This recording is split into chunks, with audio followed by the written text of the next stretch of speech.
Hello दोस्तों, मैं अपने YouTube channel study bye Ram Rathore में स्वागत करता हूं। आज मैं आपको यजुर्वेद के बारे में बताऊंगा। इस वीडियो में यजुर्वेद की सारी समस्याएं आपकी सॉल्व हो जाएंगी। तो वीडियो अच्छी लगे लाइक शेयर सब्सक्राइब कर बेल आइकन को ऑन कर लीजिए, जिससे मेरी आने वाली सारी वीडियोस आपको सबसे पहले मिल सकें। तो चलते हैं वीडियो की ओर। आपका एक बार फिर से मेरे YouTube channel study bye Ram Rathore में स्वागत है। आज मैं राम राठौर आपको यजुर्वेद के बारे में बताऊंगा। मैंने पिछली कुछ वीडियो में आपको ऋग्वेद के बारे में बताया था, जिसमें आपको सभी क्वेश्चन मिल जाएंगे और ऋग्वेद से संबंधित जो भी प्रॉब्लम होगी वो आपकी सॉल्व होगी। अब मैं आपको यजुर्वेद के बारे में बताऊंगा। यजुर्वेद भी जिसमें 4 वेदों में से दूसरा वेद है। दूसरा सबसे बड़ा वेद यजुर्वेद है। तो यजुर्वेद के बारे में चर्चा करते हैं।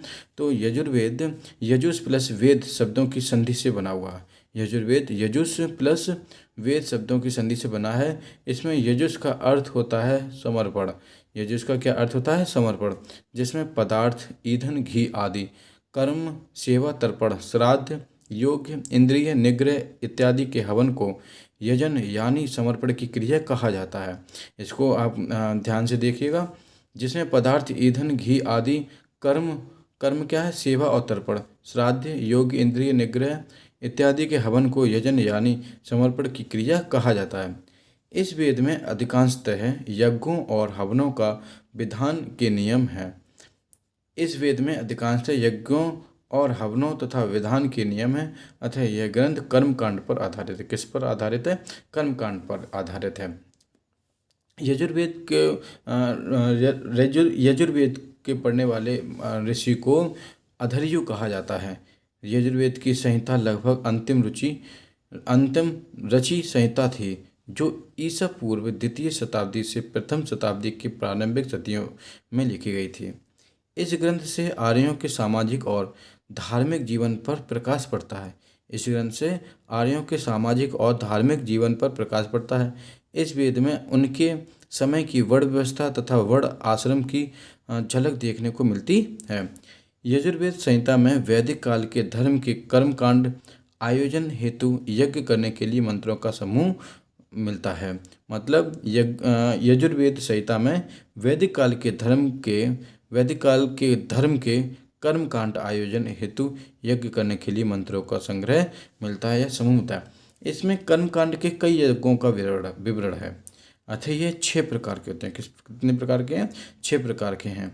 जैसे कि अग्निहोत्र यज्ञ, अश्वमेध यज्ञ, वाजपेय यज्ञ, राजसूय यज्ञ, सोम यज्ञ, अग्निचयन यज्ञ।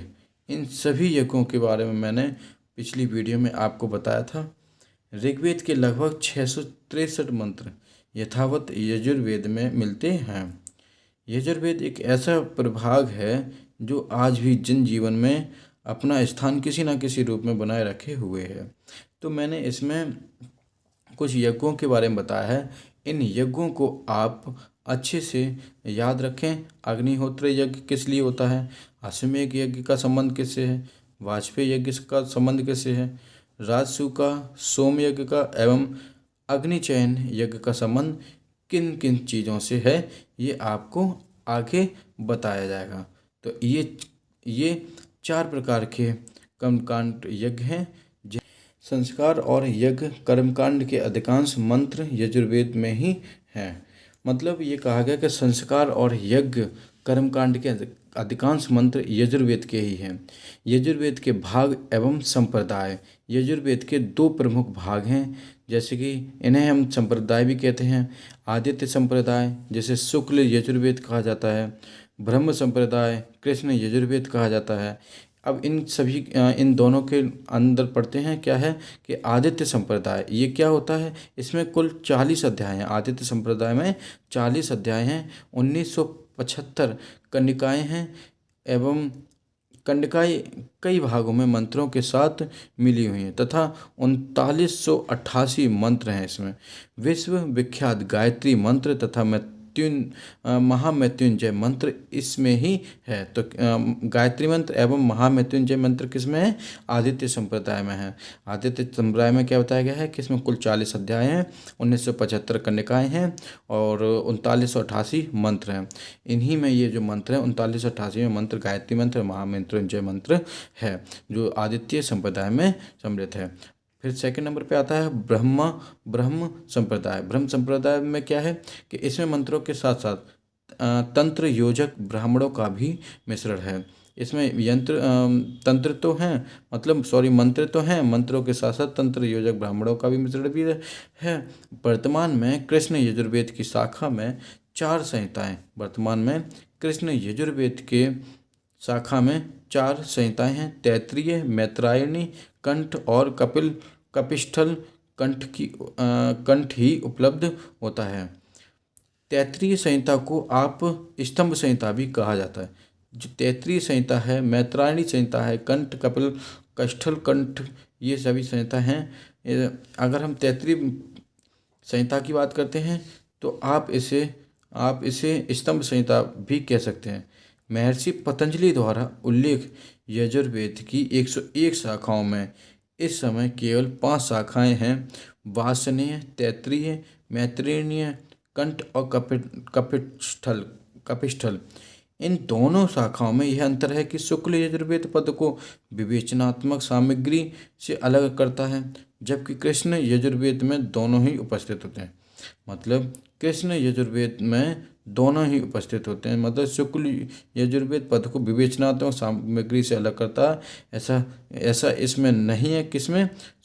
कृष्ण यजुर्वेद में। परंतु आदित्य संप्रदाय में ये सभी चीज़ें सम्मिलित होती हैं, जबकि कृष्ण यजुर्वेद में ये दोनों सम्मिलित होते हैं। यजुर्वेद कर्मकांड से जुड़ा हुआ होता है। इसमें विभिन्न यज्ञों जैसे अश्वमेध यज्ञ का वर्णन मिलता है। इसका पाठ करने वाले को अधर्यु कहते हैं। इसको पढ़ने वाले ऋषि को क्या कहा जाता है? अधर्यु कहा जाता है। यजुर्वेद की 5 प्रमुख शाखाएं हैं: कठ या काठक, कपिष्ठल, मैत्रेयी, वासनीय और तैत्तिरीय। ये सभी मैंने अभी यहाँ बताया है। ये सभी क्या हैं? 5 शाखाएं हैं। महर्षि कृष्ण द्वैपायन वेद व्यास के शिष्य वैशंपायन के 27 शिष्य थे। ये टॉपिक है ना, काफ़ी इम्पोर्टेंट टॉपिक है, इसे याद जरूर करें।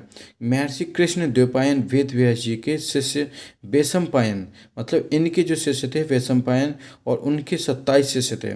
मतलब वैशंपायन के महर्षि कृष्ण द्वैपायन वेद व्यास जी के वैशंपायन शिष्य थे, उनके 27 शिष्य थे। इसमें सबसे प्रतिभाशाली याज्ञवल्क्य थे। कौन थे इसमें सबसे प्रतिभाशाली? याज्ञवल्क्य थे। याज्ञवल्क्य थे। इन्होंने एक बार यज्ञ में अपने साथियों की अज्ञानता से क्षुब्ध हो गए थे। मतलब ये कह सकते हैं ये एक बार यज्ञ में अपने साथियों की अज्ञानता से क्षुब्ध हो गए थे। इस विवाद को देखकर वैशंपायन ने याज्ञवल्क्य से अपनी सिखाई हुई विद्या वापस मांगी। इस क्रुद्ध याज्ञवल्क्य ने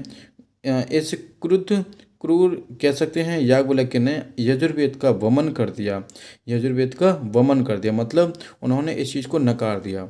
ज्ञान के कण कृष्ण वर्ण के रक्त से सने हुए थे। ज्ञान के कण क्या थे? कृष्ण वर्ण के रक्त से सने हुए थे, जिससे कृष्ण यजुर्वेद का जन्म हुआ। जिससे क्या हुआ? कृष्ण यजुर्वेद का जन्म हुआ। यह देखकर दूसरे शिष्यों ने तीत्र बनकर दानों को चुग लिया। यह देखकर दूसरे शिष्यों ने तीत्र बनकर दानों को चुग लिया। इससे तैत्तिरीय संहिता का जन्म हुआ। किसका जन्म हुआ? तैत्तिरीय संहिता का जन्म हुआ। तो ये इतना टॉपिक है ना, काफ़ी महत्वपूर्ण है। मतलब ये कृष्ण द्वैपायन के शिष्य थे वैशंपायन, उनके 27 शिष्य थे। तो इसी से रिलेटेड है, ये काफ़ी इंपॉर्टेंट है। तो अब मैं बताता हूँ यजुर्वेद की विशेषताओं के बारे में। तो यजुर्वेद की क्या क्या विशेषताएं थी? देखो, यजुर्वेद गदात्मक है। यज्ञ में कहे जाने वाले गदात्मक मंत्रों को यजुष कहा जाता है। यज्ञ में कहे जाने वाले गदात्मक मंत्रों को यजुष कहा जाता है। यजुर्वेद के पदात्मक मंत्र ऋग्वेद अथवा अथर्ववेद से लिए गए हैं। यजुर्वेद के पदात्मक मंत्र ऋग्वेद तथा अथर्ववेद से लिए गए हैं। इसमें स्वतंत्र पदात्मक बहुत क्रम है। बहुत कम है, सॉरी, इसमें स्वतंत्र पदात्मक मंत्र बहुत कम हैं। यजुर्वेद में यज्ञों और हवनों के नियम और विधान हैं। यजुर्वेद कर्म कांड पर आधारित है। यदि ऋग्वेद की रचना सप्त सैंध प्रदेश में हुई है तथा यजुर्वेद की रचना कुरुक्षेत्र में हुई है, तो क्या है, इस ग्रंथ से आर्यों की सामाजिक और आर्थिक जीवन पर प्रकाश पड़ता है। इसमें वर्ण व्यवस्था तथा वर्ण आश्रम की झांकी भी दिखाई पड़ती है। यजुर्वेद में यज्ञ और कर्म कांड की प्रधानता होती है। तो ये यजुर्वेद में किसकी प्रधानता है? यज्ञ और कर्म कांड की प्रधानता। इसमें 6 उपनिषद दिए गए हैं जो यजुर्वेद से संबंधित हैं। निम्नलिखित उपनिषद भी यजुर्वेद से संबंधित हैं। इसमें 6 उपनिषद हैं।